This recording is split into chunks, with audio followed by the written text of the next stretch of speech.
আসসালামু আলাইকুম ওরহমাতুল্লাহ। আমি এখন কথা ও কবিতা পাঠের আসর পর্ব 90 শুরু করছি। এখন যে কবিতাটি নিয়ে আলোচনা করছি, কবিতাটির নাম বিদ্রোহ। নেওয়া হয়েছে এ সমাজ বসবাসের অযোগ্য কাব্যগ্রন্থ থেকে। কবিতাটি এমন: চল পৃথিবী ভাঙচুর করে আসি, সর্পের ন্যায় ছোবল মেরে ধ্বংস করে আসি। চল পৃথিবী ভাঙচুর করে আসি, সর্পের ন্যায় ছোবল মেরে ধ্বংস করে আসি। কুখ্যাতদের কূটনীতি, অরাজকতা ও দুর্নীতি, ওদের ঘাড়ে পাহাড় চেপে আজরাইল হয়ে বসি। চল পৃথিবী ভাঙচুর করে আসি। এক সময় যখন কলেজে পড়তাম, তখন এই সকল অন্যায়, অবিচার, দুর্নীতি, রাহাজানি এইগুলি আসলে ছোটবেলা থেকে আমি এগুলি পছন্দ করতাম না এবং এগুলির বিরুদ্ধে সবসময় দাঁড়াতাম। কিন্তু ঘটনা কি, ওই দাঁড়াতাম কিভাবে, যে একজনের এর বিরুদ্ধে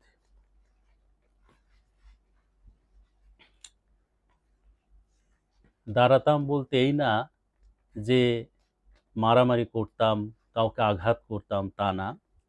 দাঁড়াতাম হলো কলম নিয়ে, লেখনের মাধ্যমে প্রতিবাদ করতাম। এটাই আমার প্রতিবাদ ছিল।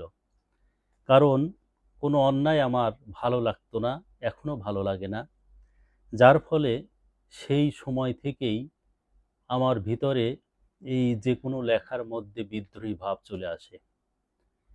তাই ওই রকমভাবেই লিখেছিলাম: আর রব না শান্ত, করব ওদের ক্ষান্ত, থাকবো কিসের পরাধীন, আমরা মানব মুক্ত স্বাধীন, প্রাপ্য অধিকার খর্বকারী, ঘায়েল করে সরল নারী, আইনবীন দল অস্ত্র ধরি, ওদের কিছু বলতে শিখি, চল পৃথিবী ভাঙচুর করে আসি।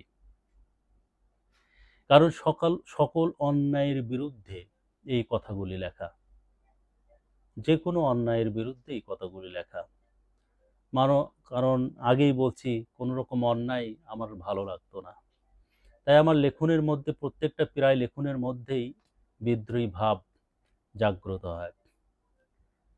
লুটতরাজ ও বোমাবাজ বিশ্বব্যাপী করছে গ্রাস, শান্তি নাই কোথাও, হোক পৃথিবী উধাও, মেঘ ফেটে সব গর্জে উঠি, নির্মূল করি সন্ত্রাসী, চল পৃথিবী ভাঙচুর করে আসি। মানে পৃথিবী ভাঙচুর করে আসি, এটা রূপক অর্থে বলা হয়েছে। চল পৃথিবী ভাঙচুর করে আসি। পৃথিবী তো আর ভাঙচুর করতে পারবো না, কিন্তু এটা রূপক অর্থে ব্যবহার করা হয়েছে। ওইগুলি ভাঙচুর করতে বলা হয়েছে, যে সকল অন্যায়কে। চল পৃথিবী ভাঙচুর করে আসি, এর অর্থ হলো সকল অন্যায়কে ভাঙচুর করে আসি, এটা বলা হয়েছে।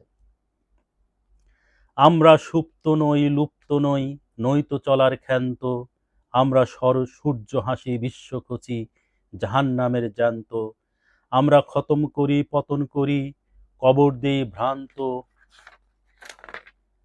আমরা বিপ্লব ঘটাই রক্ত ঝরাই, হই না তবু শান্ত, আমরা মরণপণে অগ্রগামী, দুর্বারে দুঃসাহসী, চল পৃথিবী ভাঙচুর করে আসি। এখন এই কবিতাটি অনেক বড়, এই বিশ্লেষণ করতে গেলে অনেক সময় লাগবে। এই জন্য আমি কবিতাটি পড়ছি। আমরা সূর্য ভেঙে ভেসে আমরা সূর্য ভেদে রক্ত হাতে শান্তির প্রলেপ আনব। দেখছেন, সূর্য ভেদে রক্ত হাতে শান্তির প্রলেপ আনব। সূর্য ভেদে, এর সূর্য ভেদে, এটা তো রূপক অর্থে বলা। এই জন্য অনেকেই বলে যে কবিরা মিথ্যা কথা বলে। আসলে তো এটা মিথ্যা না, এটা রূপক অর্থে ব্যবহার করা হয়েছে। কবিরা যে ভাষাগুলি ব্যবহার করে, এটা রূপক অর্থে ব্যবহার করে। সূর্য ভেদে, সূর্যের ওখানে যাওয়ার ক্ষমতা আছে আর সূর্যকে ভেদ করার ক্ষমতা আছে। তার মানে এর অর্থ হলো কঠিন, যত কঠিনই হোক সেটাকে ভাঙচুর করে, সেটাকে ভেদ করে, এটাই বলা হয়েছে। সূর্য ভেদে রক্ত হাতে শান্তির প্রলেপ আনব। ঠিক আছে। আমরা বিধবা মায়ের সন্তান আনতে কারার কপাট ভাঙব, আমরা বোমা নই বিস্ফোরণ, সুপ্ত নই ফুটন্ত, আমরা রাহুর মতো সবার প্রাণে ঝড়ের মতো হেঁটে আসি, চল পৃথিবী ভাঙচুর করে আসি। আমরা রাহুর মতো সবার প্রাণে ঝড়ের মতো হেঁটে আসি। কথাগুলি কি? কিন্তু এর কিন্তু বিস্তর ব্যাখ্যা দিতে গেলে সময় লাগবে। চল পৃথিবী ভাঙচুর করে আসি। আমরা সত্য ন্যায়ের প্রতীক হয়ে সূর্য হয়ে থাকব। মানে আমরা সত্য ন্যায়ের প্রতীক হয়ে সূর্য হয়ে থাকব।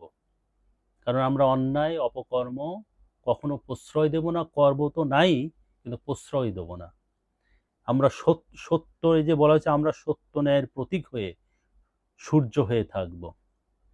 আমরা প্রাপ্য সবার ছিনিয়ে দিয়ে স্বর্গ সুখ আনব। আমরা খর্ব করব বর্ণভেদ, কুসংস্কার হবেই উচ্ছেদ। আমরা মানুষ সবাই এক, এক বাক্যে সব গর্জে উঠি, চল পৃথিবী ভাঙচুর করে আসি। কবিতাটির নাম হচ্ছে গিয়ে বিদ্রোহ।